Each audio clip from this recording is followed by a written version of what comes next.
ಸ್ನೇಹಿತರೆ, ನಾವೀಗ ಬಾದಾಮಿ ಐಹೊಳೆ ಪಟ್ಟದಕಲ್ಲು ಸೈಡ್ ಹೋಗಕತ್ತೀವಿ ರೀ. ಅಲ್ಲಿನ ಅವಶೇಷಗಳು, ಶಿಲ್ಪಕಲೆಗಳ ಬಗ್ಗೆ ನಾವು ವಿವರಣೆ ಕೊಡಕ್ಕೆ ಹೊಂಟೀನಿ ರೀ.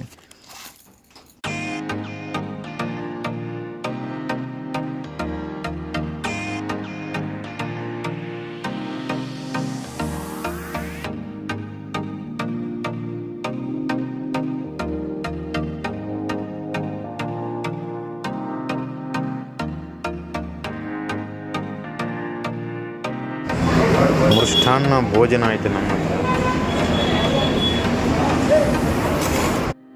ನಮ್ಮ ಮುಂದಗಡೆ ಉಳ್ಳಾಗಡ್ಡೆ, ಮೆಂತ್ಯ ಸೊಪ್ಪು, ನಿಂಬೆಖಾರ, ಮೊಸರು, ರೊಟ್ಟಿ ಆದ, ಪಲ್ಯ, ಬೇಳೆ, ಖಾರ ಎಲ್ಲವೂ ಇದಾವೆ ರೀ. ನೀವೇನಾದರೂ ಈ ಕಡೆ ಬಾದಾಮಿ ಐಹೊಳೆ ಪಟ್ಟದಕಲ್ಲು ಸೈಡ್ ಬರ್ತೀವಂದರೆ ಇಲ್ಲಿ ಒಂದು ಲಿಂಗಾಯತ ಕಾಣೆವಾಡಿ ಅದ, ಶ್ರೀ ಮಾರುತೇಶ್ವರ ಲಿಂಗಾಯತ ಕಾಣೆವಾಡಿ ಅಂತ. ಇಲ್ಲಿ ನೀವು ಬಂದು ಊಟ ಮಾಡ್ಬೋದು.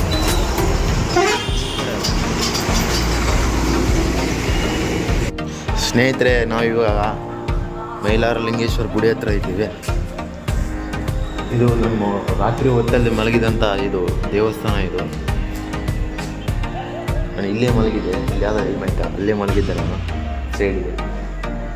ರಾತ್ರಿ ಇಲ್ಲೇ ಸ್ಟೇ ಆಗಿದ್ದೆ ನಾನು.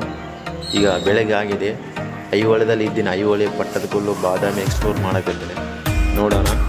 ಈಗ ಬೆಳಗ್ಗೆ ಆಗಿದೆ. ಬೆಳಗ್ಗೆ ಆದ ನಂತರ ಎಲ್ಲ ನಿತ್ಯ ಕರ್ಮವನ್ನು ಮುಗಿಸ್ಕೊಂಡು ನಾವೆಲ್ಲ ಇದು ಐಹೊಳೆ ಎಲ್ಲನೇ ಎಕ್ಸ್ಪ್ಲೋರ್ ಮಾಡಬೇಕು. ನಾನು ಈಗ ಹೋಗ್ತಾ ಇದ್ದೀನಿ. ಏನಾದರೂ ಈ ಕಡೆ ಏನಾದರೂ ಅಲ್ಲಿ ಉಜ್ಜಿ ಏನಾದರೂ ನಾಷ್ಟ ಮಾಡ್ಕೊಂಡು ಬರ್ಬೇಕೀಗ.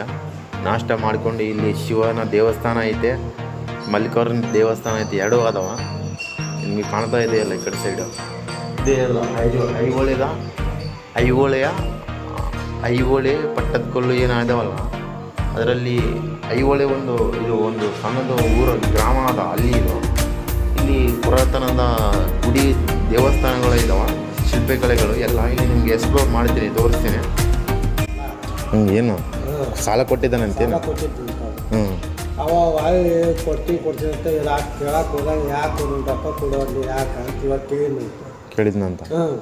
ಅವ್ರು ತಿರುಪತಿ ತಿಮ್ಮ ನನ್ನ ತಾರಿಲ್ಲ ಅಂತ ಕೈ ಎತ್ತಿ ಇಲ್ಲಂತ ಹೇಳ್ಬಿಟ್ನಂತ. ಇಲ್ಲಂತ ಹೇಳ್ಬಿಟ್ನೆ. ಮತ್ತು ಅಲ್ಲಿ ರೊಕ್ಕ ಕೊಡೋದು ಆಗಲ್ಲ ಅಂತ ಹೇಳ್ಬಿಟ್ನಂತ. ಅವಾಗ ನಂದು 7 ಕೋಟಿ ಅಂತ ಊಟ ಬಂದ್ಬಿಟ್ಟಂತ. ಈತ ಇಲ್ಲಿಗೆ ಬಂದಂತ ಮತ್ತೆ ಮೈಲಾರ ಲಿಂಗೇಶ್ವರ. ನಂಗೆ ಏನು ನೋಡಿದಿರಲ್ಲ, ಮೈಲಾರ ಲಿಂಗೇಶ್ವರ ಸ್ವಾಮಿಗಳು ತಿರುಪತಿ ತಿಮ್ಮಪ್ಪನಿಗೆ 7 ಕೋಟಿ ಕೊಟ್ಟಿದ್ರಂತ ಸಾಲ ಅಂತ. ತಿಮ್ಮಪ್ಪ ಅವ್ರು ಕೊಟ್ಟಿಲ್ಲ ಅಂತ. ಅದ್ರ ಸಲುವಾಗಿ ಇವರು ಏನಿದಾರ 7 ಕೋಟಿ ಹೋಯ್ತು, ನಮ್ಗೆ 7 ಕೋಟಿ ಹೋಯ್ದು, ಕೊಡಲಿಲ್ಲ ಎಂದು 7 ಕೋಟಿ ಅಂತ ಬಂದ ಕೇಸಿ ಅಲ್ಲಿಂದ ಬಂದು ಇಲ್ಲಿ ನೆಲೆಸಿದ್ದಾನ ಗುಡಿ ಹತ್ರ. ಚಾಲುಕ್ಯರ ಸಾಮ್ರಾಜ್ಯ ಈಗ ನಮ್ಮ ಸಾಮ್ರಾಜ್ಯ. ಇದು ಹೇಗೆ ಗೊತ್ತಾ, ಒಂದು ಮಾಡಕ್ಕೆ ಹೋದ್ರೆ ಒಂದು ಆಗ್ಬಿಡ್ತದ, ಒಂದು ನೋಡ್ಬೇಕಂದ್ರೆ ಅದಕ್ಕೆ ಸೋಂಕು ಕಟ್ಟಲೇಬೇಕು ಅಷ್ಟೇ. ನೋಡ್ರಿ, ಏನಿಲ್ಲ, ಜಗದ ನಿಯಮ ಬದಲಾಗಿದೆ. ಅದೇನಂತಾರ ಶ್ರೀಕೃಷ್ಣ ಪರಿವರ್ತನೆಯೇ ಜಗದ ನಿಯಮ ಅಂತ ಹೇಳ್ಬಿಟ್ಟಾನ. ಕರೆಕ್ಟ್, ಅದು ಹೇಳಿದ್ದು ಕರೆಕ್ಟ್, ಎಕ್ಸಾಕ್ಟ್ಲಿ ಆಗ್ತಾ ಇದೆ. ಅದ್ನ ಹೇಳಿದ್ದು 100ಕ್ಕೆ 100 ಆಗ್ತಾ ಇದೆ. ಏಕೆಂದ್ರೆ ಗೊತ್ತಾ, ಪರಿವರ್ತನೆ ಆಗ್ತಾ ಇದೆ, ಏನನ್ನ ಆಗ್ಲೇಬೇಕು ಮುಂದೆ. ಇಲ್ಲಾಂದ್ರೆ ಅದಕ್ಕೆ ತಿರುವೇ ಇಲ್ಲ, ಅದಕ್ಕೆ ಬೆಲೆ ಇಲ್ಲ, ಬೆಲೆ ಇಲ್ಲದಂಗ ಆಗುತ್ತದೆ ಗೊತ್ತಾ. ನೋಡ್ರಿ, ಇದು ಚಾಲುಕ್ಯರ ಸಾಮ್ರಾಜ್ಯ. ಇದು ಅವಾಗಿನ ಬಾದಾಮಿ ಚಾಲುಕ್ಯರ, ಅವರು ವೆಂಗಿ ಚಾಲುಕ್ಯರು, ಕಲ್ಯಾಣ ಚಾಲುಕ್ಯರು ಇರ್ತಾರಲ್ಲ, ಅವ್ರಗಳ ಸ್ಮಾರಕಗಳಿವು, ಅವರು ಕಟ್ಟಿಸಿದಂಥ ಗುಡಿ ಗೋಪುರಗಳಿವು. ಯಾವ ರೀತಿ ಇದೆ ಅಂದರೆ ನಮಗೆ ಮೈ ಒಂಥರ ಮುಜುಗರ ಆಗ್ತಾ ಇದೆ ನೋಡಿ. ಆವಾಗಿನ ಸಿಮೆಂಟ್ ಯಾವ ಥರ ಇದೆ ಕಾಣ್ತಾ ಇದೆ ನಾನು ನಿಮಗೆ. ಸಿಮೆಂಟ್ ಇದು ಕಲ್ಲು ಬಂಡೆ. ದುರ್ಗಾದೇವಿ ದೇವಾಲಯ ಇದು ನಮ್ಮ ಹಿಂದ್ಗಡೆ ಆದಲ್ಲ, ಶ್ರೀ ಮಾತೆ ದುರ್ಗಾದೇವಿ ಮಾತೆ ಟೆಂಪಲ್ ಇದು.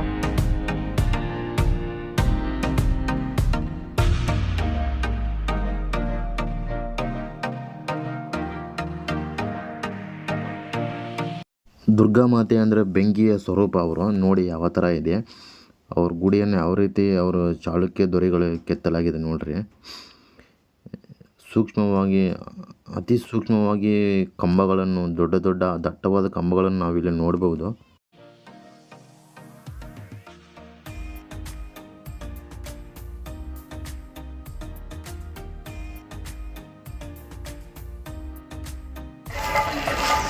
ನೋಡಿ, ಇದು ಸಣ್ಣದಾಗಿ ಮತ್ತೆ ಒಂದು ಗುಡಿ ಅದಿಲ್ಲಿ, ಶಿವಪಾರ್ವತಿ ಟೆಂಪಲು.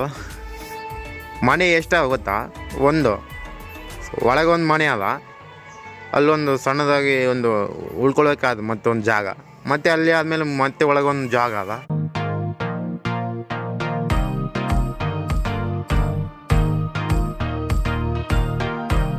ನೋಡಿ, ಶಿಲ್ಪಕಲೆಗಳ ಕೆತ್ತನೆ. ಇಲ್ಲಿ ಒಂದು ಲೈಟನ್ನು ಅಳವಡಿಸಿದ್ದಾರ ನೋಡಿ, ಬೆಳಕು ಬರುವುದಕ್ಕೆ ಇಲ್ಲಿ ಲೈಟು. ನೋಡಿ, ಶಿಲ್ಪಕಲೆಗಳು ಯಾವ ಥರ ಕೆತ್ತನೆ ಆಗಿದೆ ಅಂದರೆ, ಈ ಶೇಪು ಈಗ ನಮ್ಮ ಗ್ರಾನೈಟ್ ಮಿಷಿನ್ಗಳಿಂದ ಕಟ್ ಮಾಡೋದಕ್ಕೆ ಈ ಥರ ಮಾಡೋದಕ್ಕೇ ಸಾಧ್ಯವಿಲ್ಲ, ಪಟ್ಟ ಅಂತ ಮುರಿದು ಹೋಗ್ಬಿಡ್ತವೆ. ಕರ್ನಾಟಕದ ಪ್ರೀತಿಯ ಜನಗಳೇ, ನಮಗೆ ಐಹೊಳೆ ಕಡೆ ಇಲ್ಲಿ ಒಂದು ವಸ್ತು ಸಂಗ್ರಹಾಲಯ ಅಂತ ಅದ, ಅಲ್ಲಿ ನೋಡೋಕೆ ಹೋದರೆ ಇಂಥ ಶಿಲ್ಪಿಗಳು ಸಿಗ್ತಾವ್ರಿ ನಮಗೆ. ಅಷ್ಟೊಂದು ವಿಧವಾದಂಥ ಶಿಲ್ಪಗಳು ನೋಡಿ, ಇಲ್ಲಿ ಯಾವ ಥರ ಲೈನು ನೀಟಾಗಿ ಒಂದೇ ಸಮಾನ ಚೌಕಟ್ಟಾಗಿ ಮತ್ತು ಆಯತಾಕಾರದಲ್ಲಿ ನಾವು ನೋಡ್ಬೋದು ಇಲ್ಲಿ.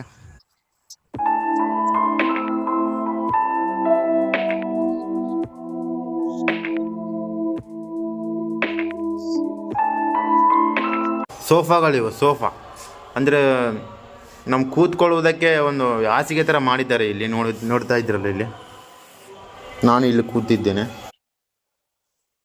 ಹಾಸಿಗೆಗಳು ಅಂದರೆ ರಾಜರುಗಳು ಬರೋದು, ಚಾಲುಕ್ಯ ರಾಜ್ಯದ ಏನಿರ್ತಾರಲ್ಲ, ವಿಕ್ರಮಾದಿತ್ಯರು, ಇಮ್ಮಡಿ ಪುಲಿಕೇಶ ಮಹಾರಾಜರು, ಅವ್ರೇನು ಬರ್ತಾರ, ಇಲ್ಲಿ ಕುಳಿತುಕೊಂಡು ಒಬ್ಬರಾದ ನಂತರ ಒಬ್ರು ಹೋಗಿ ಒಳಗಡೆ ಹೋಗಿ ದೇವಿಯ ದರ್ಶನ ಮಾಡ್ಕೊಂಡು ಇಲ್ಲಿ ಬಂದು ನೆಲೆಸಿ ಇರ್ತಾರ ಅಷ್ಟೇ. ರಾಜ ಮಹಾರಾಜರುಗಳು ಇಲ್ಲಿ ಪಗಡೆ ಆಟ ಅಂದ್ರೆ ಜೂಜಾಟ ಆಡ್ತಾ ಇರ್ತಾರಲ್ಲ, ಇಲ್ಲಿನೂ ಆದ ಒಂದು ಬಂಡೆ ಕಲ್ಲಿನ ಮೇಲೆ ಅದೊಂದು ಚಿತ್ರಣ ಇಲ್ಲಿ ಮಾಡಿದ್ದಾರೆ. ಇಲ್ಲಿ ನೋಡಿ, ಇಲ್ಲಿ ರಾಜರು ಕೊಡ್ಬಹುದು, ಈ ಕಡೆ ರಾಣಿಯರು ಇಲ್ಲಿ ಬಂದು ಆಟ ಆಡ್ತಾರ. ಇಷ್ಟು ಚಲೋ ಅದಲ್ಲ ನೋಡೋದಕ್ಕೆ. ಎಲ್ಲರೂ ಭೂಮಿ ಒಳಗೆ ಸೇರ್ಕೊಂಡಿದ್ದಾರೆ. ಈಗ ಏನಾಯ್ತವಲ್ಲ, ಯಾರು ಇಲ್ಲ ಇಲ್ಲಿ, ಎಲ್ಲರೂ ಭೂಮಿ ಒಳಗೆ ಸೇರ್ಬಿಟ್ಟಿದ್ದಾರೆ. ಯಾವಾಗ್ಲೂ ಆದ್ರೂ ನಾವೂ ಹೋಗೋದೆ.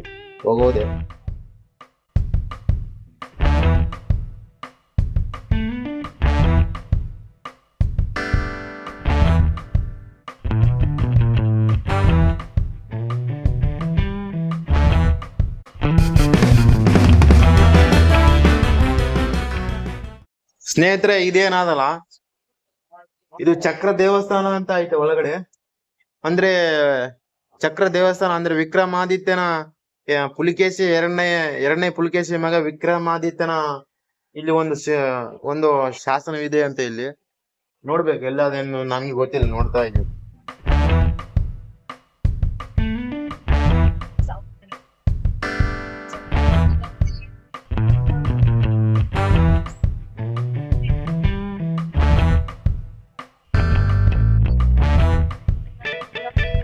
ಇಲ್ಲಿ ನೋಡಿ, ಒಂದು ಶಾಸನವನ್ನು ಕೆತ್ತಲಾಗಿದೆ ಇಲ್ಲಿ. ಇದೆ ನೋಡಿ ಶಾಸನ. ಇದೇನನ್ನೋದು ನಿಮ್ಗೆ ಅರ್ಥ ಆಗ್ತಾ ಇದ್ರೆ ನಮ್ಗೆ ಹೇಳಿ. ಇದು ಯಾವ ಬರೋದು ನಂಗಂತೂ ಒಂದೂ ಅರ್ಥ ಆಗ್ತಾ ಇಲ್ಲ. ಇದೇನು ಆಯ್ತಲ್ಲ ಮುಂದ್ಗಡೆ, ಇದು ನಂದೀಶ್ವರ ದೇವಸ್ಥಾನ. ಇದು ಈ ಕಡೆ ಶಿವನ ದೇವಸ್ಥಾನ. ಇದು ಅಂದ್ರೆ ಆ ಕಡೆ ಇರೋದ ಲಡಾಖನ ದೇವಸ್ಥಾನ. ಅಂದ್ರೆ ಲಡಾಖನ್ನು ಒಬ್ಬ ಮನುಷ್ಯ ವಾಸ ಮಾಡ್ತಾ ಇದ್ನಲ್ಲ, ಆತನ ಬಿಟ್ಟು ಆಮೇಲೆ ಶಿವನನ್ನು ಪ್ರತಿಷ್ಠಾಪನೆ ಮಾಡಲಾಯ್ತು. ಇಲ್ಲಿ ಏನಿದೆ ಅಲ್ಲ, ಸೂರ್ಯನಾರಾಯಣ ಗುಡಿ. ಇದು ಸೂರ್ಯನಾರಾಯಣ ಗುಡಿ ಅಂತ. ಇದು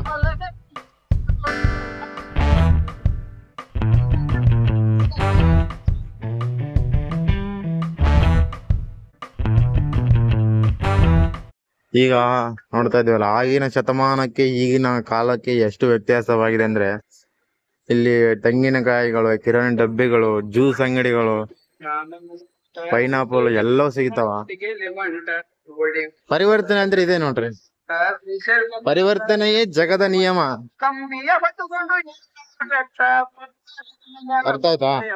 ಪರಿವರ್ತನೆ ಆಗಿದೆ. ಆಗಿನ ಕಾಲಕ್ಕೂ ಈಗಿನ ಕಾಲಕ್ಕೂ ವ್ಯತ್ಯಾಸ ಎಂಬುದು ಬಹಳ ಐತೆ, ಹೌದಾ? ಇದು ದುರ್ಗಾದೇವಿ ಗುಡಿ ಮತ್ತು ಲಡಾಖನ ಗುಡಿ ಬಿಟ್ಟಿಗೆ ಸ್ವಲ್ಪ ಮುಂದ್ಗಡೆ ಬಂದರೆ ಒಂದು ಈಶಾನ್ಯ ಮೂಲೆಗೆ ಇದೊಂದು ಆದ, ಈಶಾನ್ಯ ಮೂಲೆಗೆ ಬಾವಿ ಆದ, ಮತ್ತು ಈಶಾನ್ಯ ಮೂಲೆಗೆ ಇದೊಂದು ಗುಡಿ ಆದ, ನಂದೀಶ್ವರನು ಆನ ಮುಂದ್ಗಡೆ, ಮತ್ತು ಸಣ್ಣ ಸಣ್ಣ ವಿಗ್ರಹಗಳು ಅದಾವ. ಆರಾಮಿದ್ಯಾವ? ಆರಾಮವ.